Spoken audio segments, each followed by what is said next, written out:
Very special Chazak event. Tonight Chazak is proud to once again host a renowned speaker, a man that inspired so many people in our community and beyond, Rabbi Mizrachi. Good evening, everyone.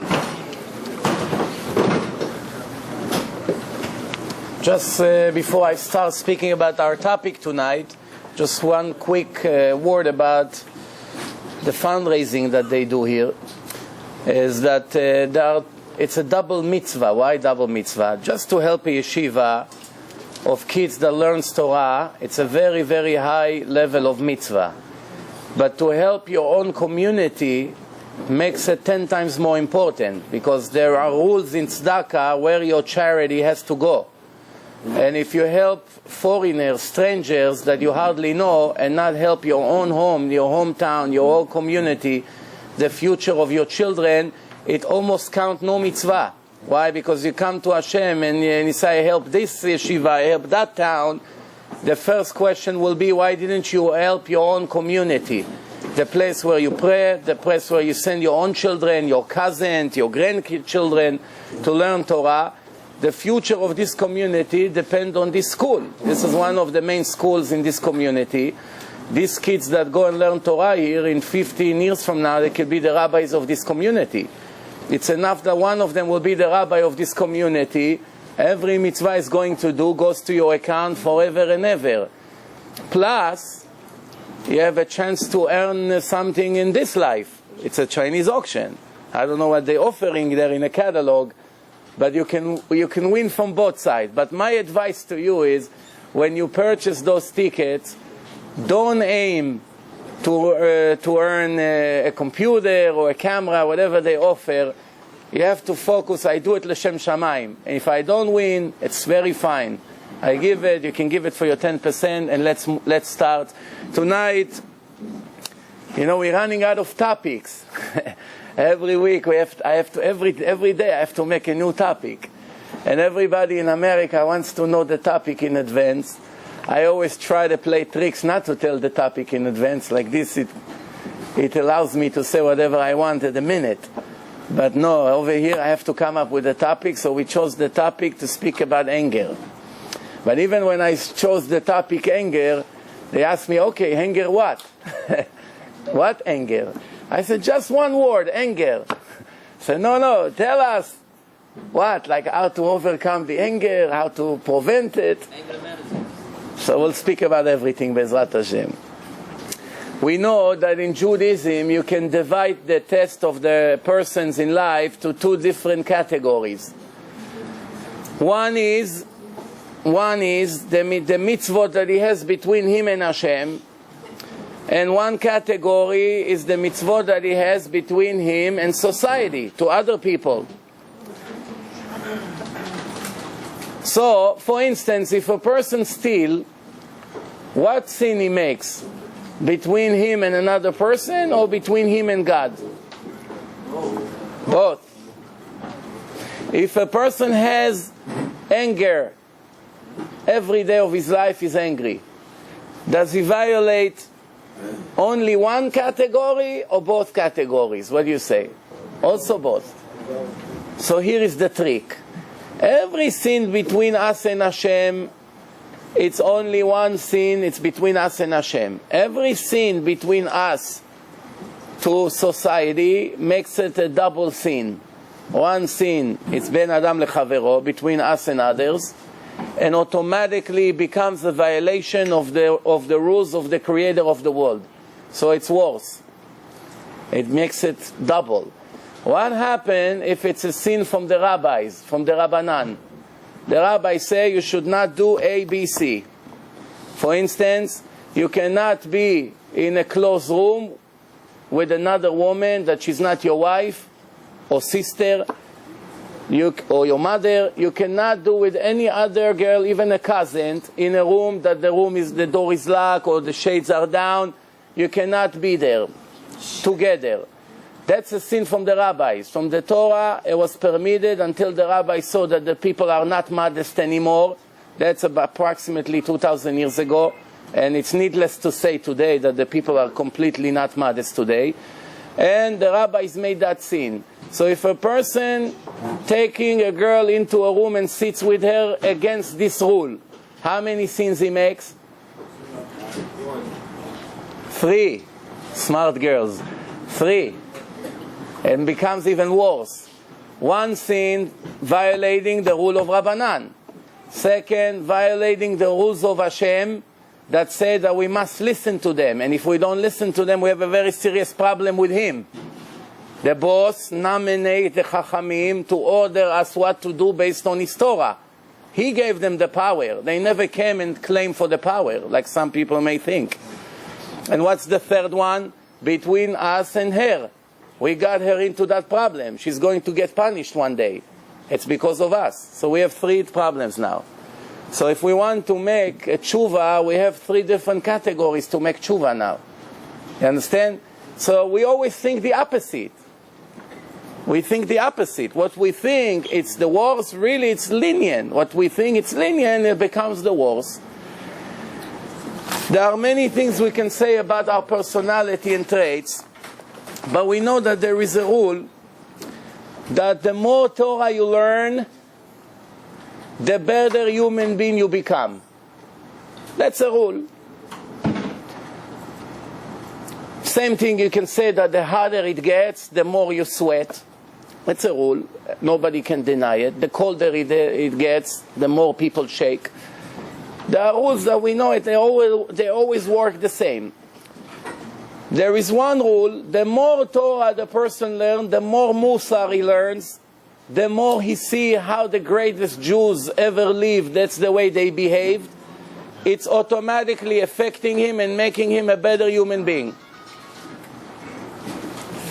However, sometimes we find a goy has no Torah, is not religious, but when we walk with him at work, in business, we find out that he's very honest, he's very relaxed, calm down, he never gets angry, he gives a lot of respect, he has a lot of patience, he treats every person in a nice way. And then sometimes we find someone with a very, very long beard all the way to the floor, and a sombrero from Mexico that cost him $200, and is not exactly like this guy, even though he learns Torah for 15, 20 years. So technically, it just breaks the rules, no? The rules say the more we learn, the better you become. What happened to that guy that after 15 years, he still didn't reach the level of that guy that never learned 1 minute Torah in his life? What's going on here? The answer is that when a person is born, who designed his personality? We look at the kids, they're all different. One kid, as soon as he's born, is attracted to negative things. Right away. And the other kid is very, very great tzaddik.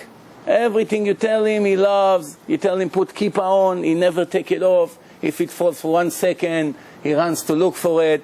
Tzitzit, he asks people, where is your tzitzit? There's a little kid, 2 years old. The first thing he learns to talk, he speaks to the guest about Torah. And the other one is not interested in any Torah, before they even know what it is. Or one of them is a thief. He goes to kindergarten, the next thing he get a phone call from the teacher, your boy just stole all the candies from my drawer. How can he steal? He's only 3 years old. Already he's a thief. The other one is 30 years old, never stole once in his life. From day one, he never stole. But this one already when he's 3, before he realizes what's to steal, he's already a thief.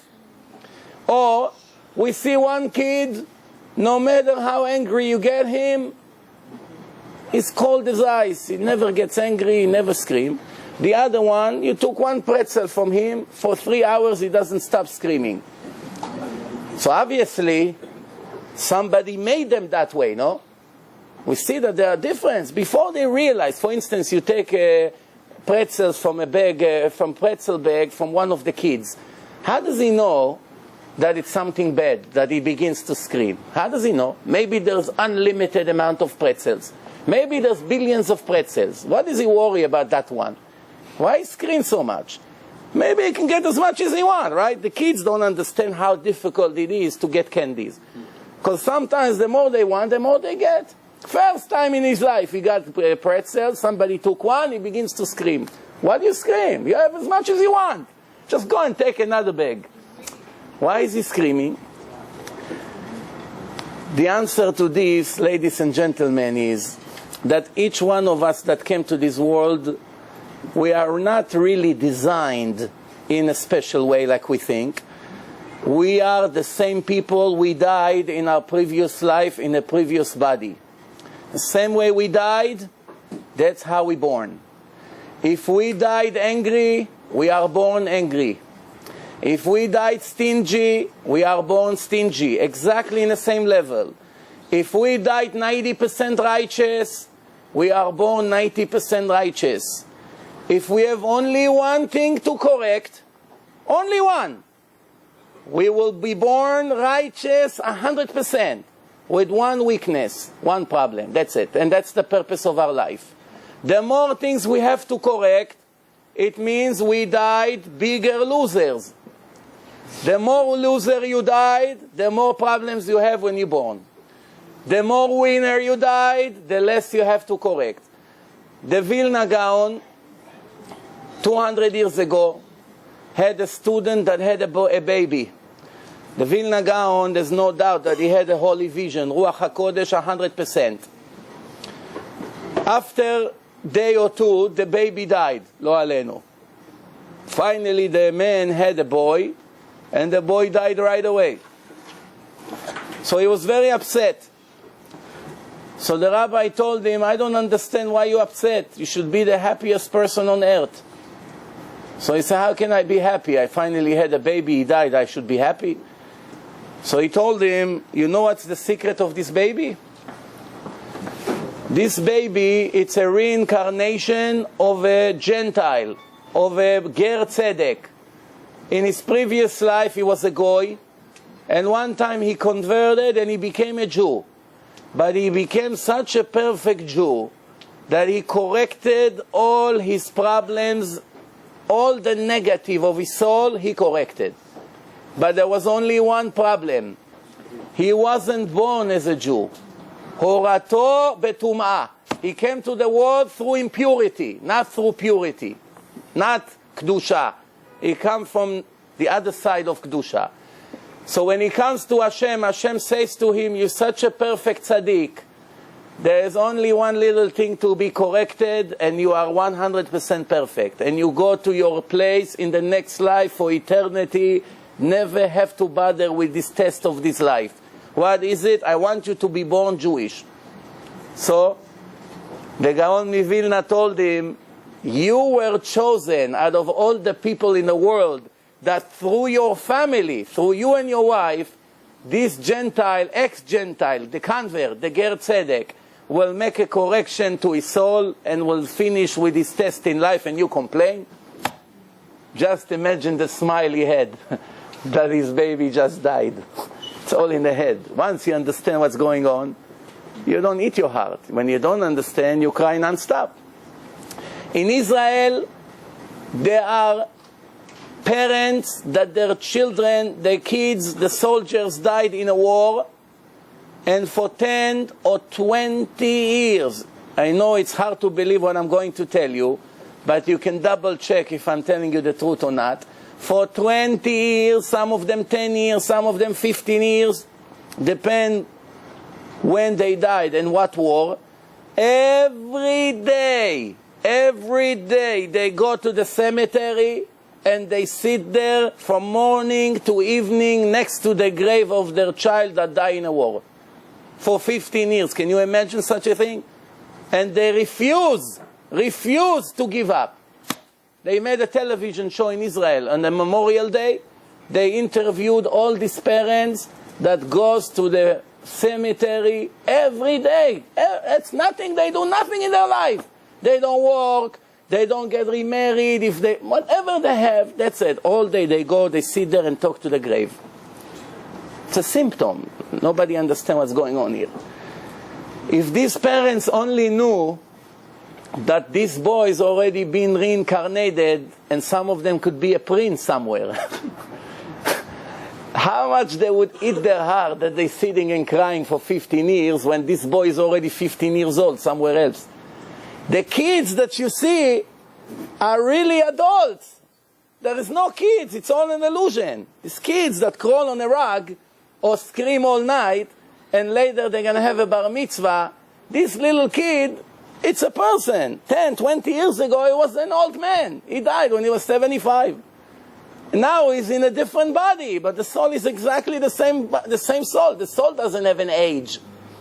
The soul doesn't design based on the age of the body. You have to understand, the soul is a divine energy that stays the same from the minute Hashem made it until the end of all time. The soul will always remain the same. It's just that the body is changing. Why the body change? Why Hashem didn't bring us to the world right away 20 years old? Look at the deer. They are born. 2 minutes later, they run to the bushes and eat. No diapers, no $500 a month on diapers, Similac, this formula, that formula. No, none of it. Waking up in the middle of the night, the baby is screaming. They don't have all this. Why Hashem made people born and grow up very, very slow? Slowly, slowly. It's a very long process until they get used to this life. Because if a person will be born right away with the right intelligence that a 20 years old has, he would go crazy immediately. Why? Because a person has a divine intelligence. He understands the difference between good and bad. He has a free choice. When he sees the creation, he has a different understanding of the creation than animals. Animals live with instinct. For the animal, it doesn't make any difference to be born and right away function 100%. They don't have a free choice. They don't have all this. But for a person, if he will open up his eyes after he came up from his mother womb and see all the miracles of this creation, how everything is working, it would drive him crazy. He wouldn't be able to understand what's going on here. So it takes very, very slow until he gets used to all the things that are happening here. Slowly, slowly get used to the life. Why? If a person is born 20 years old, he wouldn't have a free choice anymore. Why today we take everything we have for granted? Everything. You have food, you take it for granted. You have clothes, you take it for granted. You breathe, you take it for granted. You're not standing on the street and screaming, thank you Hashem that I'm able to walk. Thank you that I have a place to sleep. Why? You got used to it. You grew up with that. If you're born right away and you see all these miracles in one shot, you wouldn't have any Hava Amina, any thought to become wicked. To get so many miracles in one shot and to stay wicked, impossible. The test means you grew up with that, you got used to it, and the Torah told you, my friend, don't take it for granted. Everything I do for you, I do millions of miracles for you every minute. From all the bad traits that people have, among them, jealousy, laziness, temptation for food, temptation for ladies, temptation for lies, to lie all the time, to steal, anger, pride, the ego problems. All these problems must be corrected. If a person just put tefillin and keep Shabbat and eat kosher and make brachot, a portion of Judaism he fulfilled. But the main portion he did not touch. His main test in life he did not even touch. Why? The Vilna Gaon, which was one of the greatest rabbis ever lived, the Vilna Gaon says, Tikun Amidot ze kol ha'adam. The correction of the traits of the person, that's the main purpose of the life of the human being. If a person lived here all his life and he died the same angry person as he was born, the same anger, he did not cure the anger. He's still stingy as he was born. He's still lazy as he was born. He doesn't want to do anything. He's still egoistic as he was born. Everything that he was born with, he died with. He failed completely in his life mission. Completely. He did not touch the purpose of his creation. Most of the religious people, I'm not talking non-religious people, they have no idea what they live for. I'm not talking about them. They do not understand what they live for. They think they're another species in nature. Eat and drink because tomorrow we won't be here. Just eat as much as you can, and when you still make sure not to be caught. That's their goal in life. Ask them, what's the purpose of life? Trust me, I asked hundreds of times. None of them knows. None of them knows. What do you live for? To enjoy life. If that's the purpose of life, you will become a chimpanzee. Chimpanzee enjoy life. You saw him on the trees in the Discovery Channel, how he flies, he has 5 females around him, they go like this, he doesn't have to buy a drink, make a show here, fix his hair 2 hours next to the mirror.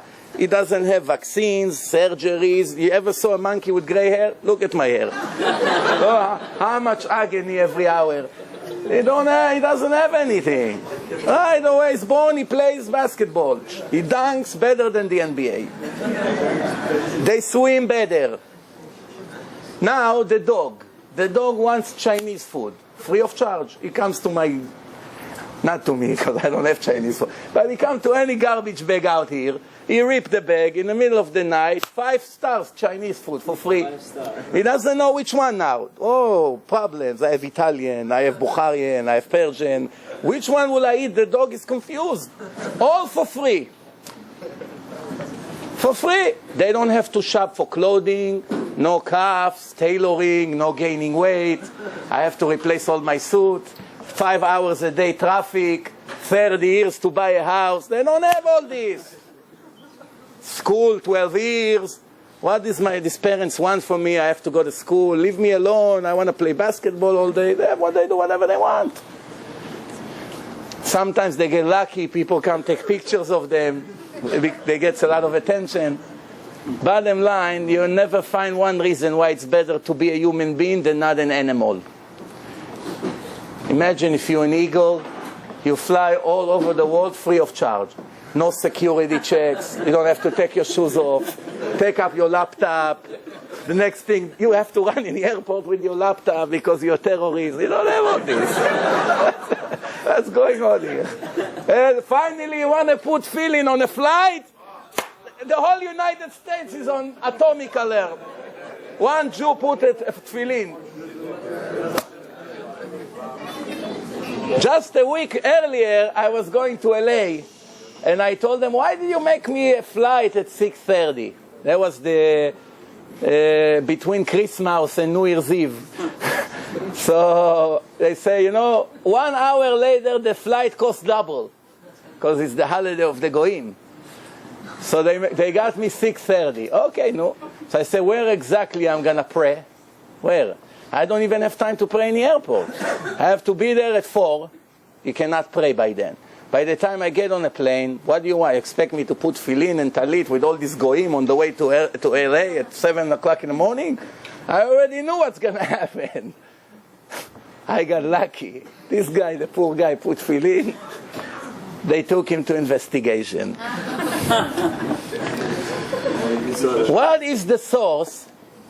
What is the source of angry people? What's the source of anger? Who knows where anger comes from? Arrogance.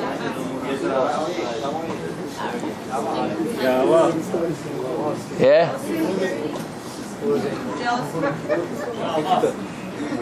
Okay, one answer I already heard from all the things. One thing, not insecurity, no. Gava, pride is one of the 2 reasons. There's one more reason.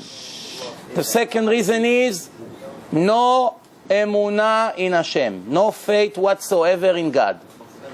Rabbi, what do you mean? She's a Rebbitzin. Look at her how she covered from A to Z. Better than Fatma even. You telling me that my wife doesn't have emunah? That's why she's angry? Yes, my friend. She doesn't have 1 gram of emunah. Somebody who knows Hashem is the boss of the world, he gets angry of something that Hashem does to him. Imagine you walk in the street and you don't have the greatest day. Great day like today, raining, drizzling, you're running late to work, your boss is nudnik. You walk like this with a basket. You come like this. So you walk like this. I was just preparing you that the basket is on the way. All right, so you walk in the street and all of a sudden you feel somebody in the back of you hitting you in your back, but real hard. Boom! Oi! Go like this. You go like this, wait until I'm going to turn around and see who is this guy. You turn around, and what do you see? Your best friend that you didn't see for 10 years. Your best friends you ever had is behind. Wow! In 1 second, your angry face become smiley. You won the lottery. Oh, brother, how you been? What happened to the patch that you just got? What happened to the patch? Did not bother you a bit now. If you see somebody you hate, what happened? You'll never forget that patch. 20 years later, you complain about it. So you see that the patch is really not the problem. What is really the problem? What is the problem? The patch wasn't the problem. The problem is, who gave me the patch? Who gave me the punch? Who? When you know that all the punches you get every hour, it's not the people who did it to you. It's all come from Hashem. You have the guts to be angry at Hashem? If yes, you don't need to come to the lectures anymore. What do you need lectures for if you're angry at Hashem? But if not, if you're normal, then you never get angry again. I make it sound very simple. It's a little bit more complicated. Let's go into the details. First of all, anger comes from pride. Person that has ego, every little problem bothers him. They did not see him in the right place in a wedding, it gets him crazy. Why? He cannot see the band. After all what I did for this guy, look where he put me. For 20 years, fightings. 20 years he's going to hate the Khatan. Why? Because he didn't sit in a good place in a catering hall. Right? And he went to some place and the people didn't give him the proper respect. He hates their entire community for the rest of his life. Everything comes from that, ego, pride. Sometimes the reason for the anger is that a person is full of energy inside of him, full of power, and the energy doesn't come out because he doesn't have what to take it out on.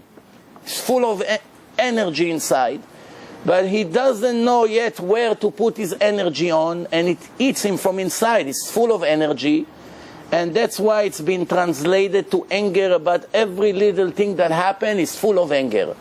But really, if you put him in, if you occupy him with something that he likes, and it's beneficial for him, right away you see that this person becomes very calm down, he's not angry. Even, believe it or not, as a woman that she's very, very angry, and the husband take away a little money and send her to work out in a kosher gym, when it's ladies only and they're modest over there, and she takes some energy about her diets and running and all these things, all of a sudden, no more screaming in the house, the food is great, everything working out. What for? 1 hour a day she runs and she punches a little bit, you know. Oh, all of a sudden, all the energy is being released in the right place. Instead of in the husband's face, it goes in the gym. So you have to know where to get the anger. It's not only women, it's also with the kids and with adults in general. With the kids, the same thing. Some kids will only be good students if you let them do 1 hour a day sport. Some kids don't need it. Even if you offer them to do sport, they're not interested. But some kids, if you don't let them release their energy on basketball or soccer or baseball, whatever they like to play, they won't be able to function. The next thing you get a phone call, your son has ADD, he needs this chemical, that chemical, this, drive you crazy. Can't sit 1 minute. Of course, let them run for an hour, scream, throw things, get his energy out. You'll see how great he's going to learn. So anger and frustration comes a lot from not releasing inside energy that every person has inside of him. Then, the Rambam, Rabbi Moshe ben Maimon, the greatest posek we ever had, he describes the list of the bad traits that a person has to correct. But the Rambam writes, every trait of a person should not be an extremist. It should not be fanatic, crazy lunatic. No. For instance, the Torah says, don't run after delicious, fancy food. But the Torah didn't say that you have to fast every day and make yourself eat stale bread and spoiled food. No. Like some Jews think that that's what Hashem meant. No.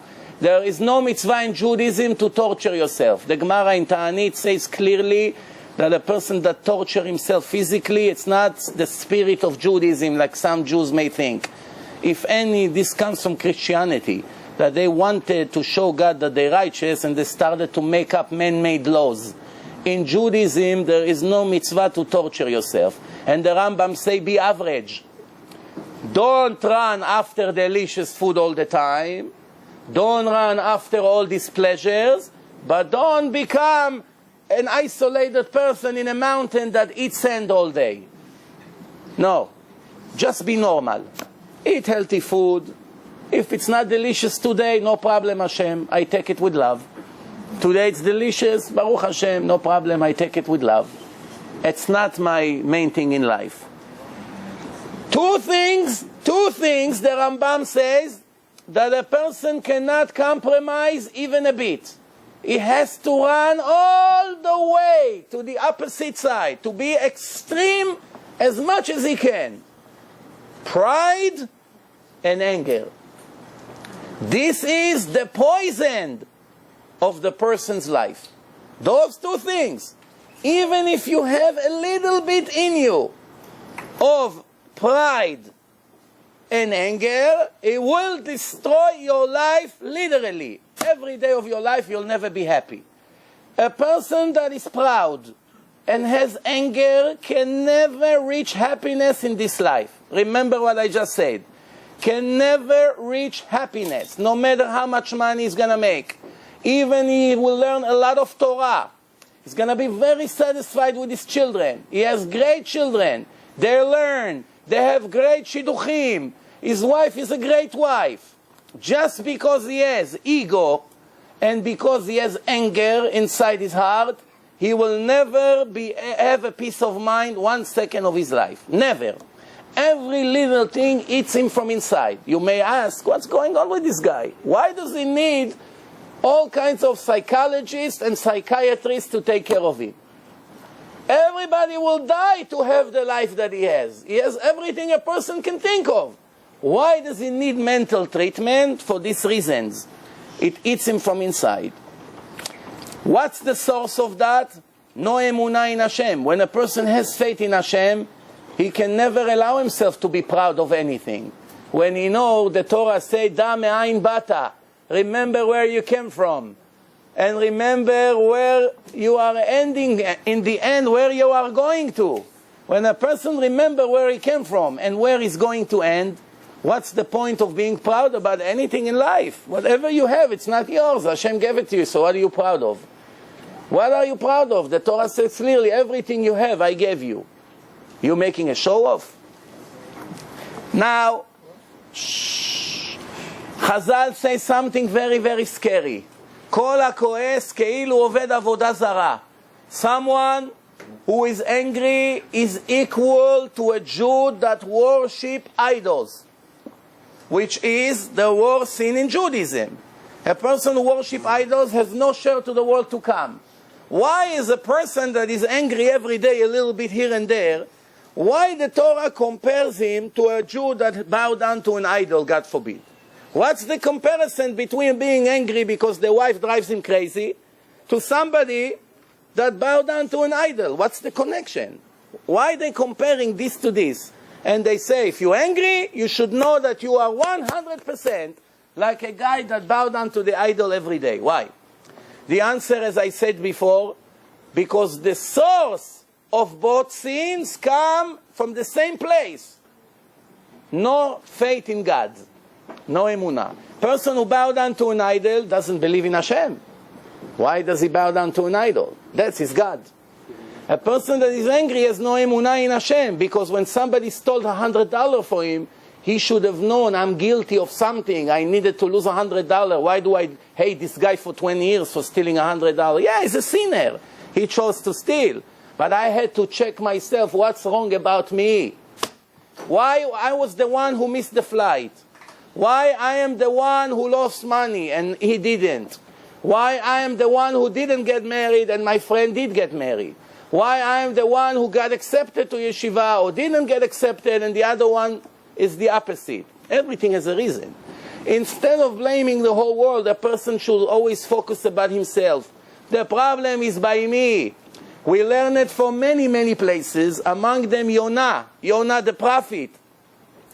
We read it in Yom Kippur, the most important maftir of the year, maftir Yonah. People pay fortune for it, as much as $500,000 in Brooklyn, just for this aliyah, for 2 minutes, to read maftir Yonah, which is a big sgula for Parnassah, for the whole year. What's so special about this haftarah? Yonah is on the boat with all the goyim. Hashem sent Yonah to the city of Nineveh when the goyim, the Gentiles, were very wicked. He said, go and warn them that I'm about to destroy their place in a month or so. I'm going to destroy their place unless if they make tshuva. The goyim. The goyim. Yonah is not so anxious to do what God told him. He's trying to avoid the mission. Why? Hashem told you, you're a Jewish prophet, go to the goyim and save their life. Tell them that I'm destroying them, unless if they repent. He was afraid that as soon as he's going to come to this goyim don't have such a high yetzer hara like the Jews. Their even inclination is much lower. As soon as the Jewish prophet will come and say to them the word of God, they are going to make such a tshuva, such repentance, that it's going to make the situation of the Jews even worse. Why? Because Hashem will tell the Jews, you should be ashamed of yourself. You are my children. I send you so many prophets to make tshuva. Not only you're not making tshuva, some of the prophets you killed. You killed. And look at this goyim. I sent them the prophet. 1, 2, 3, they all made tshuva. And that's what happened in the end. He was right about his fear. But since he was avoiding the mission, he's on the boat. Hashem is rocking the boat. All of a sudden a storm. Everywhere else there's no storm. Just in the area where the boat is shaking. Everybody call his God. This one called Buddha. This one called Muhammad. There was no Muhammad yet, but one guy called Virgin Mary, help me. All of a sudden they come to him and say, what's with you, you Jew? Why don't you call your God? Kum krai lelokecha. Get up, call your God. What did Yonah say to him? Besheli hayta hara'ah hazot. Don't worry, it's all my fault, what's happening here. Sauni, take me slowly. Take me slowly and throw me to the ocean, you won't have a problem. Everybody else wouldn't tell them that I'm the reason for all your problems. Who wants to be thrown to the water? He said, throw me to the water, you don't deserve to die because of me. As soon as they throw him to the water, the storm stopped. But these goyim were good people, apparently. They didn't want him to die. Then they got him back on the boat. And they see again. The disco started. On and off, on and off. Goodbye, Yonah. Say hello to the whale over there. Yonah knew it's all my fault. We don't know it's our fault. It's his fault, it's my mother-in-law's fault, it's my brother-in-law, it's my guy, it's my cousin. Everybody's fault except mine. Great Jews, what makes them great? That they know to take responsibility and to say, I'm guilty. HaKadosh Baruch Hu says in the Torah a verse that should shake the heart of a Jew when he hears that. What does it say? Hineni nishpat otach, I'm going to judge you al omrech lo chatati. Not for your sin. Of course for the sin also. But not mainly for your sin. I'm going to judge you severely for the chutzpah of saying I'm not guilty. For that you're going to get a lot worse than the actual sin. Why? The chutzpah. Standing in front of me every day in your prayer, Hashem, what do you want from me? Why the millions are not coming? Check how much you steal every day in the business. You understand the answer. Who are you telling stories? You come with your beautiful... On my way here, somebody from 47th Street just telling me a story. That a guy with a very bushy beard comes to him and sold him a diamond. $1,150. He takes it to, what's their name? GHI? GIH? They check it. Fake diamond. But real fake. Good forgery. Mamash. Hard to tell. He's a professional. He has a story. Couldn't tell. He called up the guy. And he says, hey, what are you doing? You come to me with a black hat and a beard and you're selling me this diamond? You're not ashamed of yourself? Return my money. He said, hey, my friend, whatever happened, happened. He tells him. He said, what do you mean? What? You're religious? How, you're not afraid of Hashem? I cannot do anything to you. But Hashem was going to take care of you. No matter what, he doesn't bring the money. He doesn't want. So I told him, do you see him sometimes? He said, yes, once in a while he come over here. So I say, you must. It's not maybe yes or not. You must. The next time when you see him, you have a camera ready. As soon as he come in the middle of 47th Street, you and your sons come with a camera, run to him, and take pictures of him in front of everybody on the street, like this. And he's going to say, what are you doing? He's going to be embarrassed in front of all the people. You tell them, I make sure your picture will be in every synagogue, in every internet website, in every booth, in every police station. As long as I live, all I'm going to do is publish your picture as a fake, horrible monster that everybody and your children and your wife will not be able to walk in the street. That's a mitzvah. Why? Because tomorrow, it's mitzvah from the Torah, what I said. It's a mitzvah from the Torah. Hashem will give you a reward for that, for publishing him. Why? Save the other Jews from him. If he did it to him, he does it to everybody. If you won't do it, tomorrow another Jew will do it. He will do it to another Jew. These fakers, the only reason they have a beard is for that. What do you think? Without the beard, it's going to be a lot harder to sell diamonds. The beard make the diamond sell are much easier. Why? Because the people forgot that the look of the person does not tell anything about him. Nothing. Sometimes he does. Most of the time he doesn't. And that's why many people make that mistake. The Gemara said that the mother of Shimshon, Samson, the prophet, the angel came to her in a custom of a man. And when her husband came, Manoach came, she says to him, a holy person came to tell me that I'm going to have a boy. She was barren. So he told her, so the Gemara asked, how did she know that he's a holy person, that he's the man of God? What was her signs to know? He had a sign here, I'm a messenger of God. How did she know that he's a holy man? By the Gemara asking this question, we have to understand everything about life. Just from the question. We don't care about the answer. What's the question? What do you mean? What are you asking? How did she know he's the man of God, that he's a holy man? He had a very long beard and a black hat and a long coat. That's how she knows he's a holy man. You see that the Gemara didn't think so. The Gemara said there's no way to know if he's holy or not by the way he looks. There's no way, because if there was a way, the Gemara wouldn't ask, how did she know he's holy? The Gemara would know that he's holy because he had a long beard. You understand? That's not important. The image, it's important, I'm not saying no, but that's the last thing on the list. I promise you that hell is full of people with long beards. I promise you. Many Indians that kiss the feet of Buddha, they have very long hair. One time I came here to Queens to rent an apartment. I almost was your neighbor.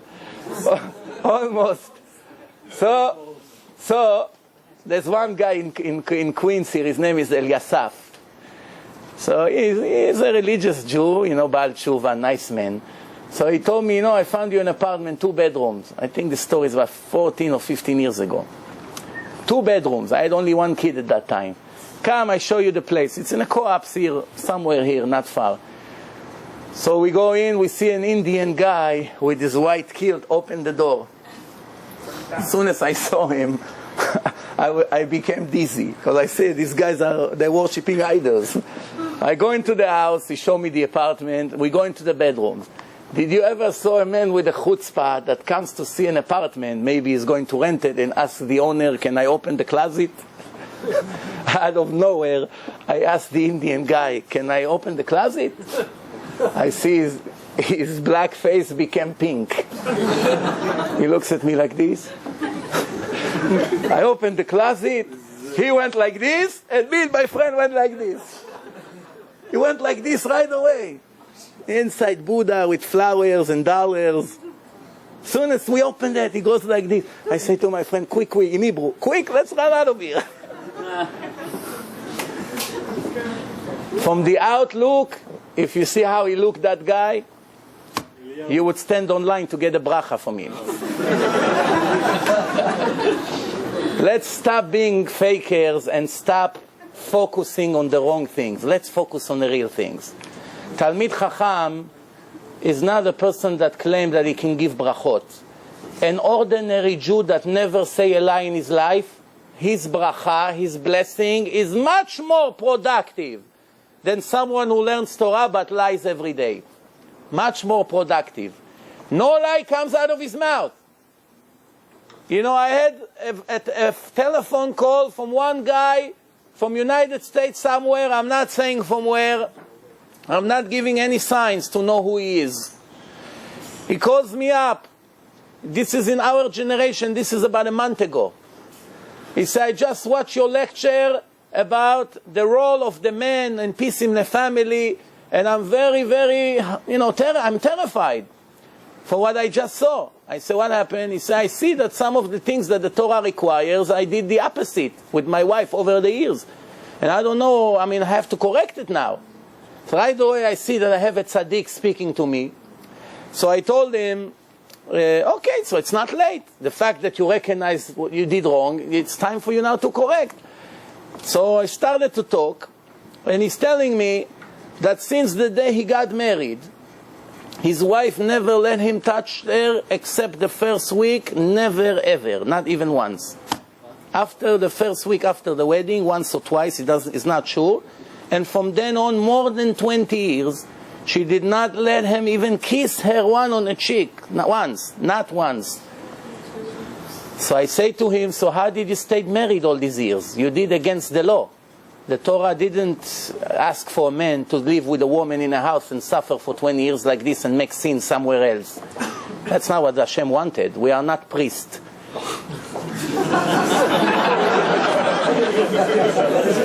The priest has other places where they go to look for their desires. Hashem Yerachem. Check in Google. Put lawsuits against the Christian church. You see how many cases they had. That's not us. The Torah didn't tell a man, be a monk, a Nazir. So I said to him, but your wife makes a lot of sins. Who knows how many times you're cheating and doing all kinds of other sins. It's horrible sins in the Torah. So he says to me, no, Baruch Hashem, I didn't make this sin, never. So I told him, what do you mean? Never made it? He said, never. I'm very afraid of Hashem to make that sin. I'm very careful with myself, with my holiness. So I told him, you want to tell me that all these 20 years you never made that sin even once? I kept asking. He said, no, Baruch Hashem, not even once. So I told him, you're calling me for bracha and advice?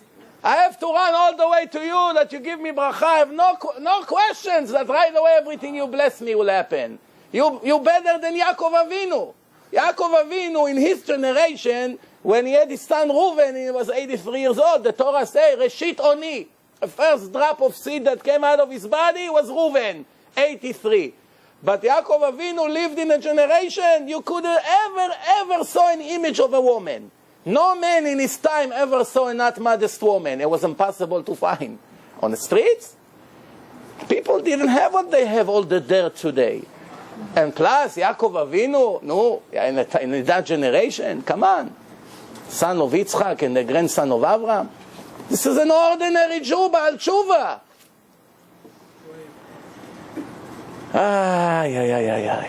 So I sent him for his wife. She needs a treatment. She needs mental help. She needs mental help. Why? She probably had something when she was a child that affected her system. You have to understand, when I tell you she needs mental help, each one of us needs mental help. Anger is a very big sickness. It's a mental sickness. To be angry all the time. One guy tells me, Rabbi, I'm only angry when people get me angry. Believe me, I have reasons. I told him, you fool. If you're angry and when nobody makes you angry, you need to be hospitalized behind bar. So imagine somebody walk on the street. What happened, Moshe? I don't know, I saw a bird flying.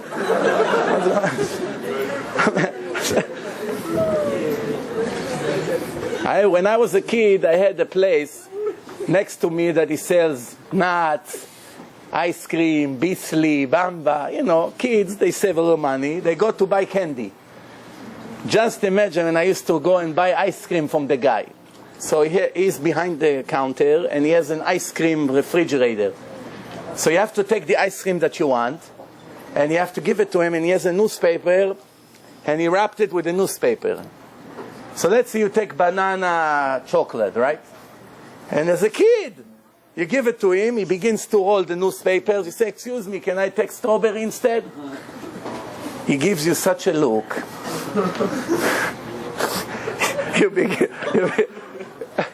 Put the banana in. Never ever dare to change. Never ever. Nobody dare to change anything by him. Just give you the look.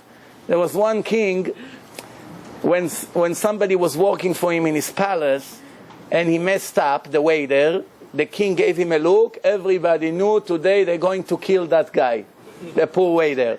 One Jew, 16 years old, he looked for a job. They say the king pays triple. The king, he pays a lot of money. But it's a life risk. There's a reason why he pays a lot of money. Nobody wants to go work there. Because you only work for a month and you're dead.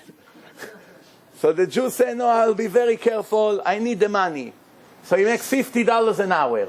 So he comes on Shabbat with a bowl of soup. He comes to serve to the king. You know, like in slow motion, he comes. One drop from the soup, flying right into the thigh of the king. Pop! The king looks at that. Everybody saw that. The king gave him such a look. Everybody in the crowd go like, oh. Kaddish. One guy started to say it, Kaddish, Kaddish. Finish. So, what does the Jew does when he sees that anyway I'm dead? He took the soup. He gave the king a free shower. The king had soup in his face, all over the new clothing that the tailor just finished to make him yesterday. He got up. What? Take him right now! Right now! Everybody gets up! We're going to hang him right now. They take the Jew, they beat him up. They put the rope around his neck.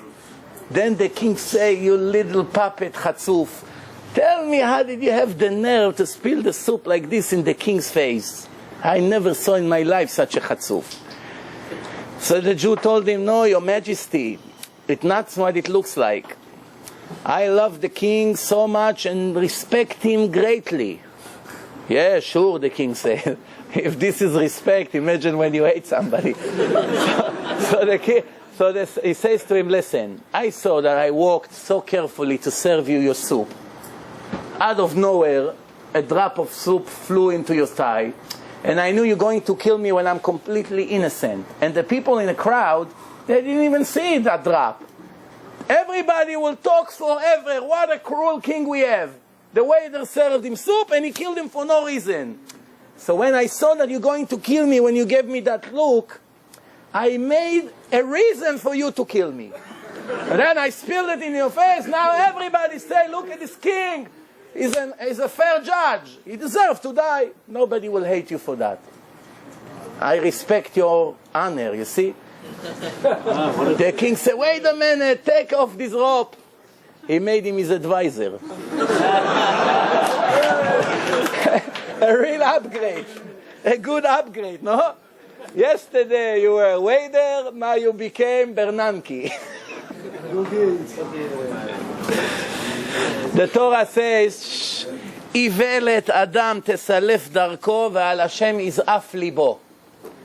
Translation, King Solomon, translation, the foolishness of the person will turn him away from the right direction, and he's going to be angry at God. Why? Everything that we lose, every punishment that we get in our life, everything that didn't work out for us, who do we blame? What Hashem wants from me? Why Hashem is so strict with me? How long can I take this? You know what? I just want to kill myself. I can't take this anymore. That's how people talk. And Hashem said, just imagine if I show him one hour film about his life. 1 hour film. How he would be embarrassed to say this nonsense that come out of his mouth. Just from the thoughts, forget about what we say, forget about what we do. Just from the thoughts that we have every hour, sometimes, not all the time, sometimes, we wouldn't know where to hide. Imagine if they invent a machine that reads people's mind and show it in 42nd Street. Come. Do you think there will be one person that's willing to put his helmet on his head for everybody to see what goes through his mind? Nobody would dare. But Hashem reads it. Every second, Hashem reads our mind. The Torah says, המרים יד על חברו נקרא רשע, אף על פי שלא היכהו. A Jew raised his hand to beat up his friend, even though he did not touch him in the end. It was only a warning. The Torah called him right away Rasha. You are already wicked. Why? I didn't touch him. I only scared him. But the Torah say, ולרשע אמר השם למה תכה רעך. He didn't even hit him. He just picked up his hand. Hashem already called him Rasha before he touched him. If he touched him, it's needless to say. The Torah say, 3 people, their lives are not life. There are 3 kinds of people that if they have one of these 3 things, you know they are miserable and they will stay like this until they're going to get rid of that problem. Who are those 3 people? Don't get nervous. We can still correct it. What are the 3 things? Shh. People who are merciful. All they do is from their heart. They don't use their head. Everything comes from the heart. Poor guy, help him. What do you mean poor guy? He's a Hamas terrorist. No, it's okay. It's okay. You know, so what? So you want to kill him now? If you don't kill him, he'll kill you and your children and grandchildren. What do you mean if you don't kill him? The snake come to kill you? It's a poor snake. Why are we going to be so cruel? Poor snake. Leave him. Put him in the aquarium. Let's get some rats to feed him.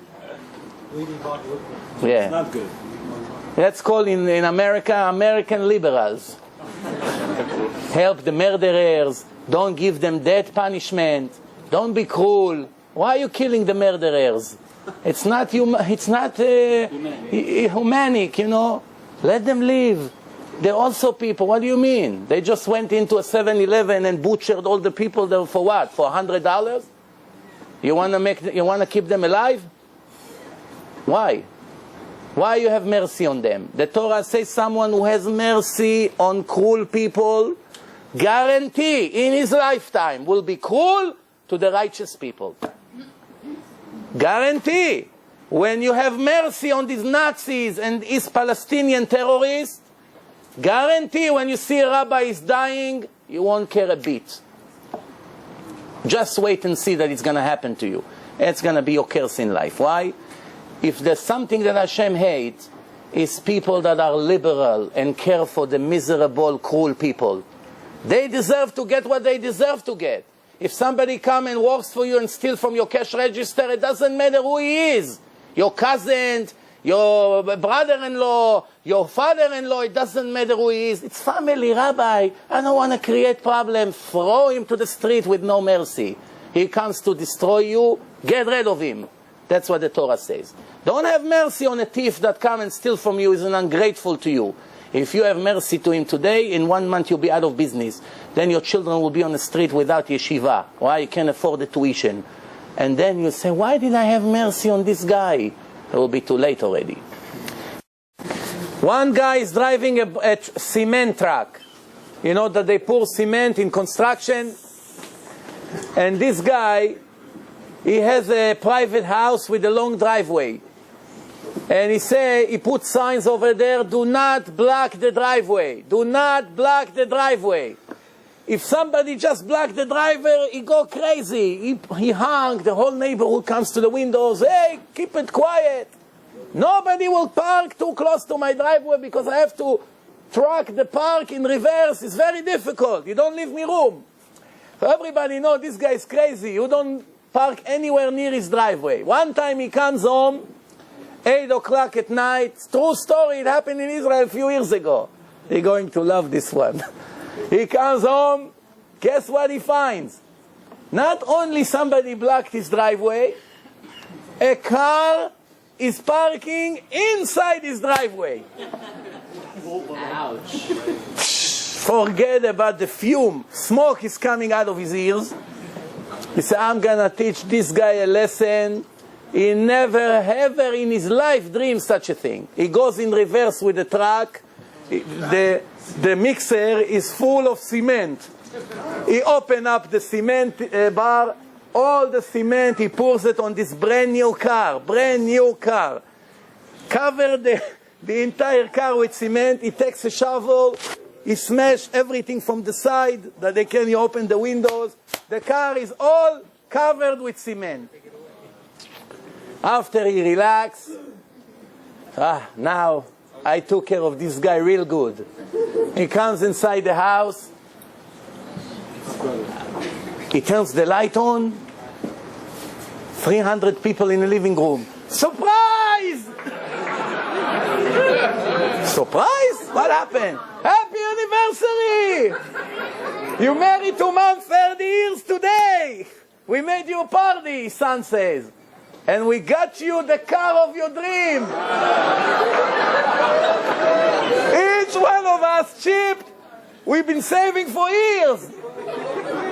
And the car is not insured yet. You understand why anger, it's dangerous? Anger? Ay, ay, ay, ay, ay.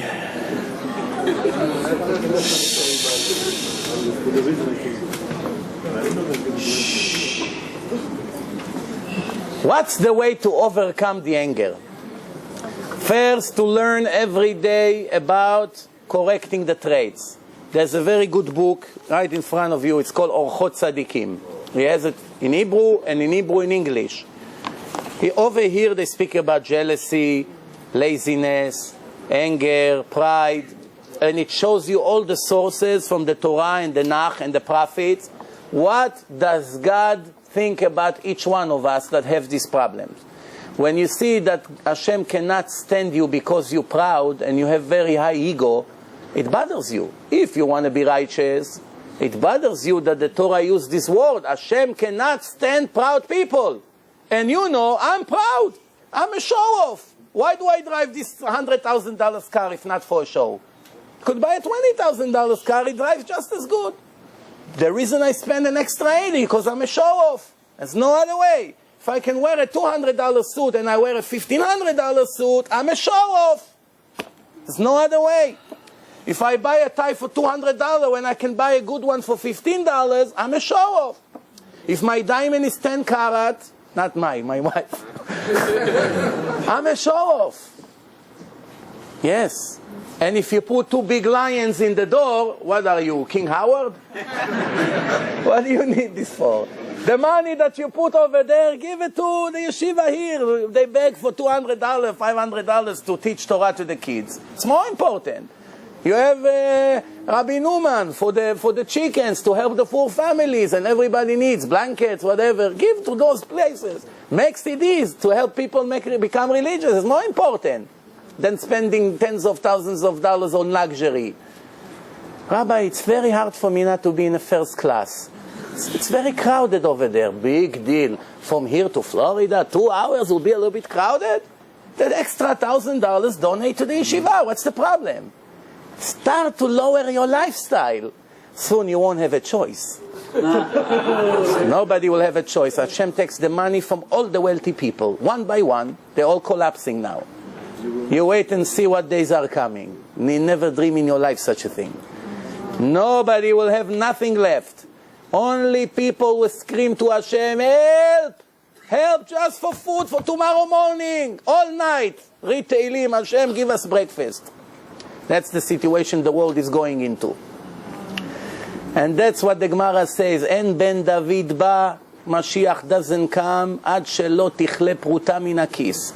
And don't let the American media fool you on the news. The economy is getting better. The economy is getting better. It's getting a million times worse. Every retail is out of business now. Go on the street, see what's going on. In Manhattan, nobody pays their rent. The doctors don't get paid by the health insurance even. That's how bad it gets. Half of the lawyers are getting fired or they cut their salary by half.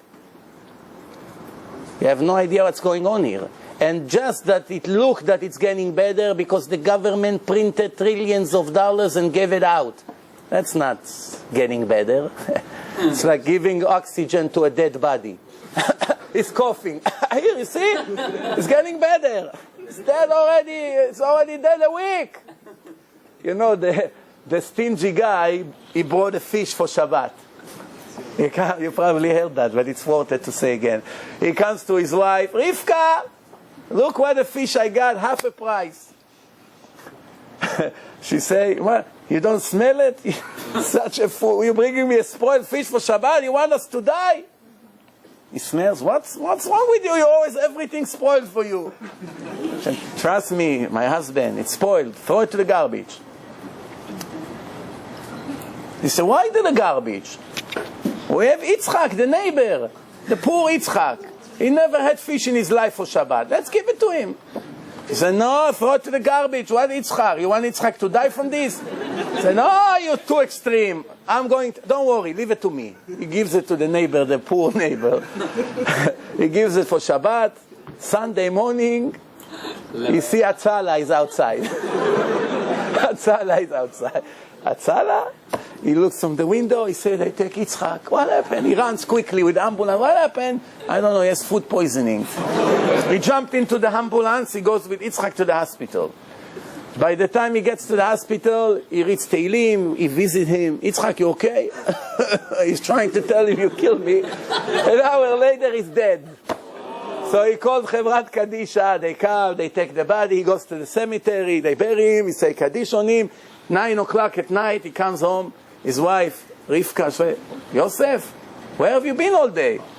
He says, you see, you wanted me to throw the fish to the garbage. Thanks to the fish, I made 3 important mitzvot today. 1, I visit the sick. 2, I bury the dead. And 3rd, I gave tzedakah. Tzedakah, I 3 mitzvot from this fish. You wanted me to throw it to the garbage.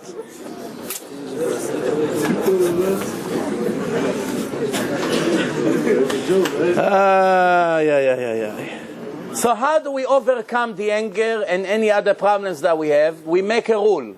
Every time you lose your temper, with your wife, with your children, with your partner, with people on the street, in the store, you penalize yourself by X amount of money. If you're very wealthy, $20 every time. If you're not so wealthy, $5, $3, something that will hurt. That every time you scream, $5 went down there to the tube. Yeah.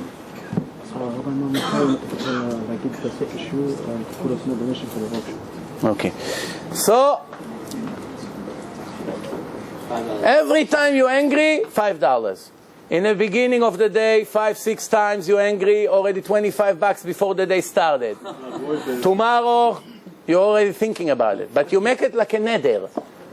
Not playing games. Like a neder, like you bought an aliyah in shul, you have no choice, you must pay it.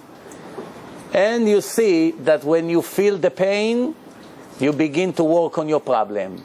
If you continue like this, you'll never correct it. The only way to correct it is a combination of learning how serious is the problem, and second is every time it happens, I'm punishing myself. If not, there's not going to be an improvement. Now you have to know, an angry person, nobody can stand him, even his own family. Everybody is afraid of him. Somebody who wants to come and give him an advice is afraid of him.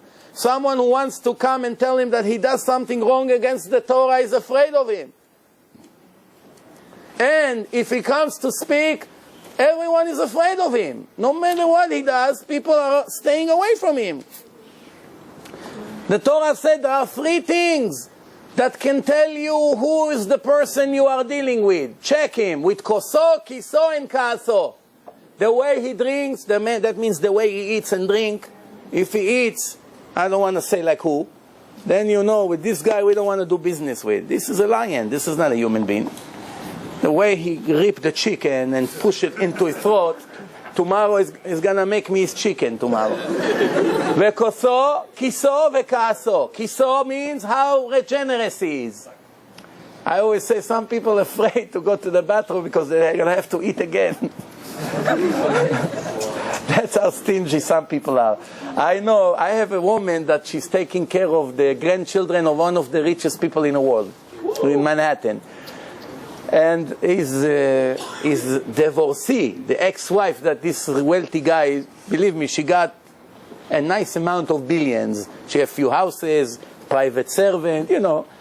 They live like they think they are from a magazine, these people. You know, the way they live. So she tells me some of the things that happen. So she told me that this woman, one time they came to her house in the Hamptons, and there was one melon in the fridge. How much a melon cost? $1? $2. For a woman that have billions of dollars. So she told the servant, make sure nobody touch my melon.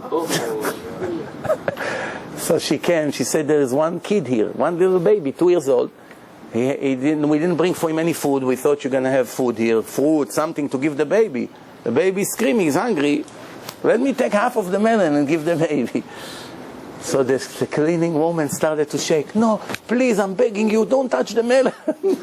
Please, she's going to kill me. She's crazy. She said, don't worry about it. You send her to me, tell her I took the melon. So she said one time this woman broke her leg, she had a surgery, so she called her to come help her.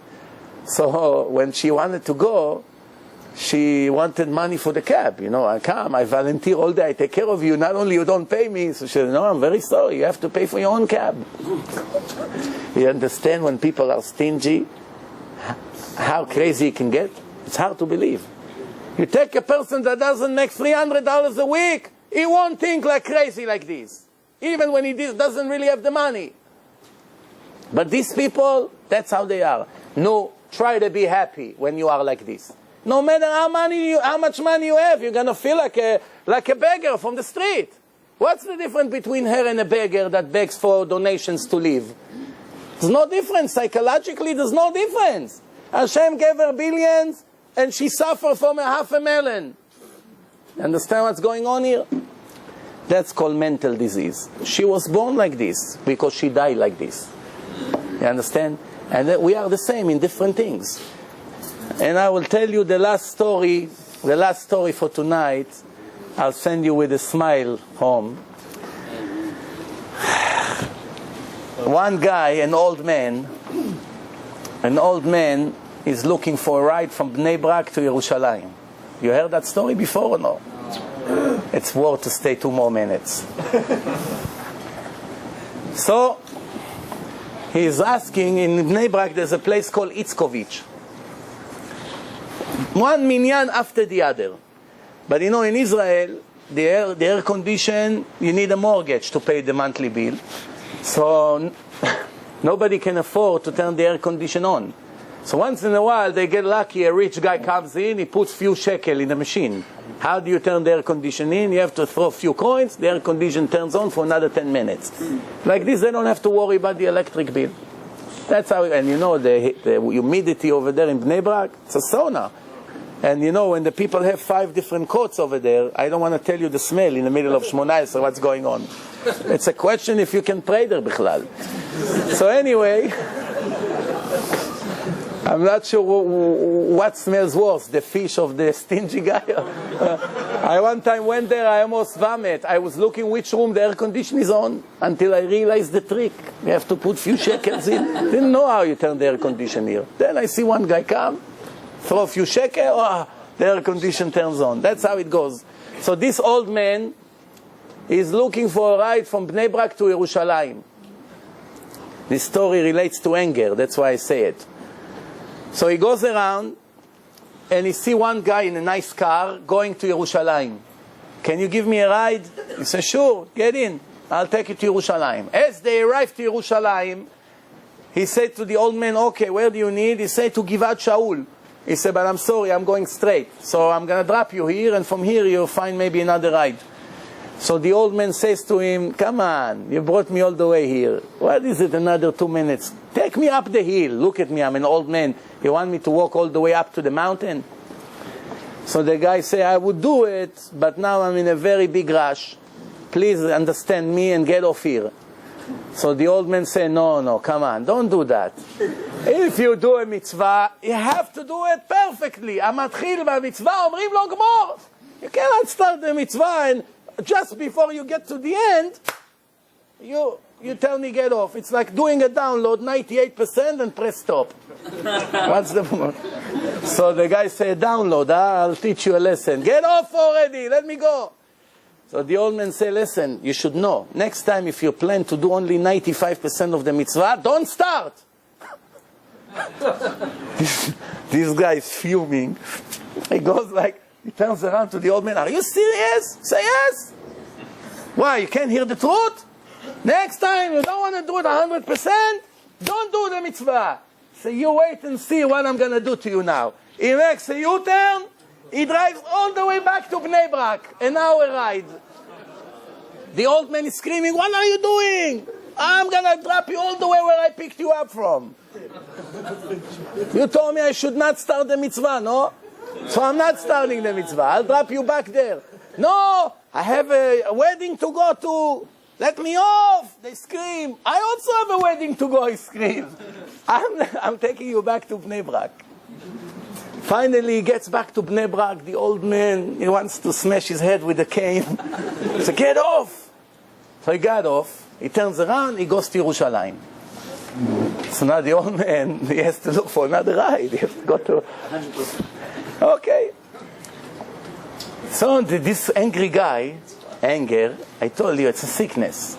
So finally he gets back to Yerushalayim. His daughter getting engaged in a party tonight, and he has time to play with the old man. You hear this?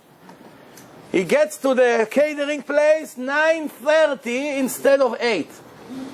An hour and a half late. No, excuse, 9 o'clock.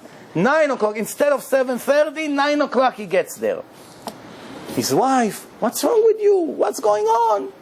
Everybody go crazy. We wanted to start an hour ago. Don't ask what happened. He tells her the story. So now they come, he shakes the hand, his daughter getting engaged to somebody. So the father of the Khatan, he comes, what happened for this delay? Okay, no problem. Listen, there's a big problem. We cannot start. So what do you mean? I'm an hour late already. What do you mean you cannot start? I'm here. He said, no, we cannot start. We have a problem. My father didn't arrive yet. So he tells him, what do you mean your father didn't arrive? What? Who was supposed to bring your father? I don't know. My father was supposed to be here. Oh, and my father was never late. Supposed to be here an hour and a half ago. We're very worried. He said, okay, listen, we cannot wait for your father. We have to start. Look, we have a lot of guests. Soon they're going to close the place. He said, you want me to enjoy in the engagement of my daughter when maybe something happened to my father? My mind is not here. I don't care about this engagement now. I have to worry about my father. They're arguing. All of a sudden, his father showed up. What are you doing here? He looks at him. It's you? It's you? Again? He calls his son. What is he doing here? You know him? What do you mean I know him? He's the father of the Khatan.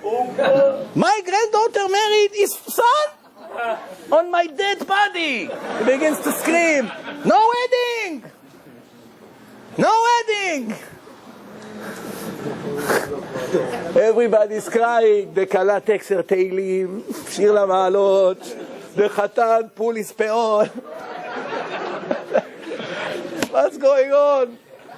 Please, grandpa. Oh, if you marry him, you're done with me. So the guy said, okay, listen, I lost my mind. You know, I have hot temper. Forgive me. No. They send everybody home. They cancel the wedding. This story was told by Rav Shalom Shvadron, the biggest darshan that we had in the last 30 years. His lectures, some of them are in the internet. It's like electric. It's like connecting yourself to the electric with high voltage. That's how his lecture was. So he told that story, and everybody goes, oh, what a sad end. Poor girl. And then he said, don't worry, this story has an happy end. What is the happy end? He said, one time I went to the Chazon Ish. He says, Chazon Ish was Gdol Ador, the biggest rabbi in the world. And I asked him, Rabbi, all my life, he says, I only tell authentic, real stories in my lecture to make people make tshuva. Stories with moral, with musar, to wake up people. But now I ran out of stories. And I want to ask you, the Rav, am I allowed to make fiction stories to make people become more religious and come closer to Hashem? Am I allowed sometimes to make up stories? Or it's against the halacha to make stories? So the Chazon Ish told him, everything a Jew can do to save a soul of another Jew and bring him back to Hashem, it's kosher. It's life risk, pikuach nefesh. You're allowed to do it. So Rav Shalom Shvadron told his audience, and this is the first story I just made. I would like, first of all, to thank Chazak for another beautiful event. Every one of their event is better than the other, Baruch Hashem. And thank you for all of you to come. Please don't leave another second, 1 second. They would like to continue with the fundraising for the yeshiva here. And I think it's very important to help in anything you can. Please don't leave without helping. You know, I'm not in the staff. I have nothing to do with the school, but I really want everybody to participate in that. Thank you very much.